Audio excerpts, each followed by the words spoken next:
রংপুর গ্রাম, হোলির আগের সকাল, চারদিকে শুধু রং আর আনন্দের প্রস্তুতি। কিন্তু অরুণের মন আজও ফাঁকাগত হোলির কষ্ট সে ভুলতে পারেনি। বহু বছর পর গ্রামে ফিরল পূজা, পুরনো স্মৃতি যেন আবার জেগে উঠল। চোখে চোখ পড়তেই থমকে গেল সময়, কিন্তু দূরত্ব রয়ে গেল আগের মতো।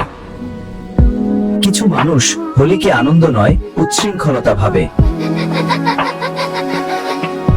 পূজা বলল, জোর করে রং লাগানো আনন্দ নয়, অসম্মান।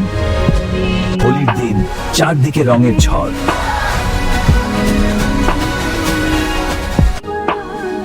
থামো! সবাই চুপ। আজ প্রথমবার কেউ ঠিক কথা বলল। সম্মানের রঙে শুরু হলো আসল হোলি। অরুণ হালকা হাসলো, আর পুরো গ্রাম শান্তভাবে সম্মানের সাথে রং খেলতে শুরু করলো। মা, তোমাকে খুব মিস করি। মা, আজ আবার হোলি খেললাম, কষ্টের নয়, সাহসের রঙে।